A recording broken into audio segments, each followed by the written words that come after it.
ఆంధ్రప్రదేశ్లో అసెంబ్లీ ఎన్నికలు, దేశవ్యాప్తంగా లోక్సభ ఎన్నికలు ఈసారి ఒక నెల రోజుల ముందే జరిగే అవకాశాలుండేని వార్తలు వెలువడుతున్నాయి. ఫిబ్రవరి 2వ తారీఖుకి ఎన్నికల షెడ్యూలు విడుదలయ్యే అవకాశాలున్నాయని ఊహాగానాలు వెలువడుతున్నాయి. మార్చి 6న మొదటి దశ ప్రారంభమవుతుంది. మొదటి దశలోనే ఆంధ్రప్రదేశ్ శాసనసభ, ఆ రాష్ట్రంలో ఉండే 25 లోక్సభ సీట్లకు ఆ రాష్ట్రం అంతా కూడా మొదటి దశలో ఒకే రోజు ఎన్నిక పూర్తవుతుంది. ఇప్పుడు జరగబోతున్న లోక్సభ ఎన్నికలతో పాటు 4 రాష్ట్రాలకు అసెంబ్లీ ఎన్నికలు కూడా జరుగుతున్నాయి. ఆంధ్రప్రదేశ్, ఒరిస్సా, అరుణాచల్ ప్రదేశ్, సిక్కిం. అరుణాచల్, సిక్కిం 2 చిన్న రాష్ట్రాలు కనుక ఎక్కడైతే అసెంబ్లీ ఎన్నికలు కూడా జరుగుతున్నాయో, అసెంబ్లీ, పార్లమెంటు 2 జరగవలసిన ఆంధ్రప్రదేశ్, ఒరిస్సా 2 రాష్ట్రాలను మొదటి దశలోనే పూర్తి చేసుకుని కొంత బరువు దింపుకోవాలనే వ్యూహంలో కేంద్ర ఎన్నికల సంఘం ఉంది. కేంద్ర ఎన్నికల సంఘం ఇప్పటికే ఒక రౌండు ఎన్నికల సంఘ ప్రతినిధులు వచ్చి రాష్ట్ర ప్రభుత్వ, పోలీసు, రెవెన్యూ అధికారులతో చర్చించి ఏర్పాట్లు సమీక్షించారు. ఇక తుది రౌండు, 2వ రౌండు జనవరి 8, 9, 10 3 రోజుల్లో కేంద్ర ఎన్నికల సంఘ ప్రతినిధులు వచ్చి తుది ఏర్పాట్లు సమీక్షించి ఇక ఎన్నికలు జరగటానికి కావలసిన వేదికని పూర్తి చేసి వెళ్ళదలుచుకున్నారు.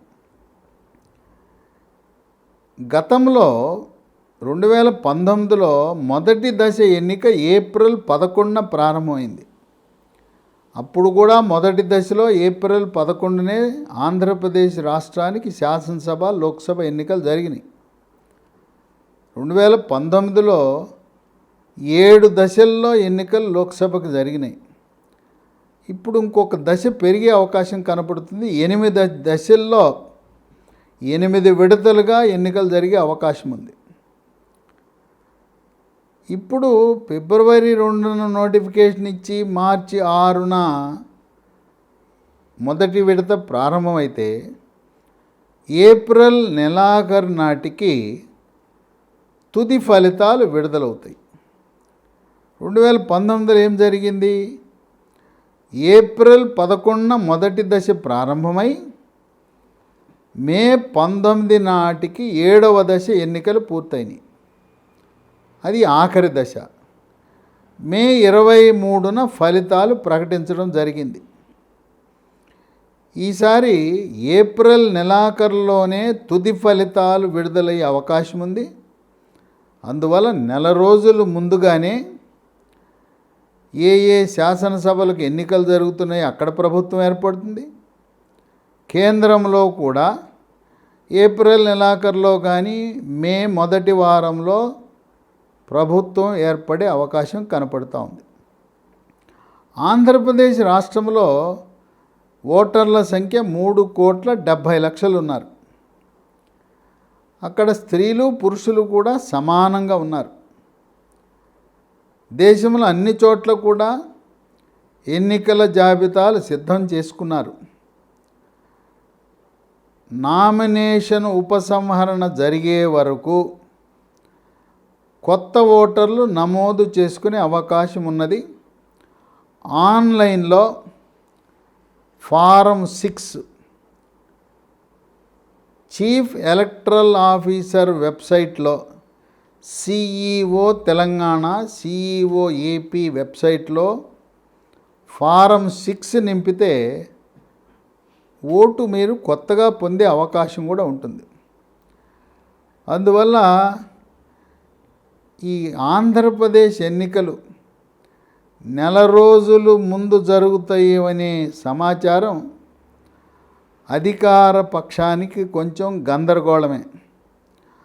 అక్కడ రాజధానిని అమరావతి నుంచి విశాఖకు బదిలీ చేయాలనే ఆలోచనలో పూర్తి సమయం వృధా అయిపోయి 5 ఏళ్ల పాటు రాజధాని లేని ఆంధ్రప్రదేశ్ రాష్ట్రంగా ఉన్న అక్కడ అధికార పార్టీ ఎన్నికలు ముందు జరగటం వల్ల ఇబ్బందికరమైన పరిస్థితే. తెలంగాణలో కూడా ఎన్నికలు ముందు జరగటం వల్ల ఇచ్చిన హామీలు నెరవేరలేదు, 6 గ్యారెంటీలు ఏమీ జరగటం లేదు అనే నిరుత్సాహం ప్రారంభమైంది. ఉత్తరాదిన ఇప్పటికే ఛత్తీస్గఢ్, మధ్యప్రదేశ్, రాజస్థాన్ రాష్ట్రాలలో విజయభేరి మోగించిన భారతీయ జనతా పార్టీ ఆ రాష్ట్రాల్లో వేడి చల్లారకముందే, పైగా జనవరి 22న అయోధ్యలో బాలరాముని ప్రాణప్రతిష్ఠ జరిగిన తర్వాత దేశమంతా కూడా జై శ్రీరామ్ అనే నినాదాలు మార్మోగుతున్న తరుణంలో ఎన్నికలు జరిగితే మన దేశాన్ని కాపాడగలిగింది, దేశానికి ధర్మానికి ప్రతీక కమలం పువ్వు పార్టీ అని ఇప్పటికే ఉత్తరాదిలో చాలా బలంగా ఉంది. అక్కడ ఉన్న 180 సీట్లలో 160 సీట్లను బీజేపీ ఎన్డీఏ కూటమి కైవసం చేసుకునే పరిస్థితి ఉంది. దక్షిణాది రాష్ట్రాలలో కర్ణాటక, తెలంగాణలోనే కాకుండా ఈసారి ఆంధ్రప్రదేశ్, కేరళలో కూడా బీజేపీ ఖాతా తెరవాలనే దృఢ సంకల్పంతో ఉన్నది. ఇటువంటి సమయంలో కొన్ని ఊహాగానాలు వస్తున్నాయి. ఏ విధంగా అయితే రాహుల్ గాంధీ వచ్చి కేరళలో వయనాడ్ అనే నియోజకవర్గంలో పోటీ చేసి కేరళలో దక్షిణాదిన కాంగ్రెస్ పార్టీని బలోపేతం చేయడానికి ప్రయత్నిస్తున్నాడో, ప్రధానమంత్రి ఈసారి తమిళనాడు రాష్ట్రం నుంచి రామనాథపురం నుంచి కానీ, లేదు ఇప్పటికే బీజేపీ ప్రాతినిధ్యం వహిస్తున్న కోయంబత్తూరు నియోజకవర్గం అక్కడ కానీ పోటీ చేసే అవకాశాలు పరిశీలిస్తున్నారు.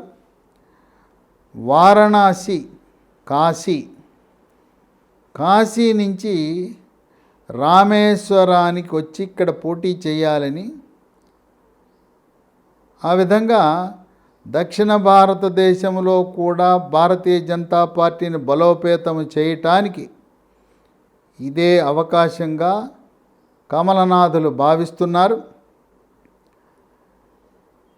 జనవరి 23 నుంచి దేశం నలుమూలల నుంచి 1000 ప్రత్యేక రైళ్లు అయోధ్యకు ఏర్పాటు చేసి రాముని దర్శనానికి ఏర్పాటు చేస్తున్న తరుణంలో ఈసారి భారతీయ జనతా పార్టీ సొంతంగా 350 లోక్సభ సీట్లు, ఎన్డీఏ కూటమితో కలిపి 400 సీట్లు దాటాలనే ఒక లక్ష్యంగా ఎన్డీఏ కూటమి వ్యూహరచన చేస్తున్న తరుణంలో ముందస్తు ఎన్నికలు జరగటం ఆంధ్రప్రదేశ్లో వైఎస్ఆర్సీపీ పార్టీకి, తెలంగాణలో కాంగ్రెస్ పార్టీకి ఒకంత కష్టకాలము, గడ్డుకాలంగా భావించవచ్చు. ఈ రాముని ప్రతిష్ఠ జరగగానే దేశమంతా శ్రీరాముని యొక్క ఆ పూజలలో నిమగ్నమైన తరుణంలో ఎన్నికలు వస్తే బీజేపీ ఆ హిందుత్వాన్ని వాళ్ళ వైపు మలుచుకునే విధంగా తగు వ్యూహరచన చేస్తున్నదని విశ్లేషకులు భావిస్తున్నారు.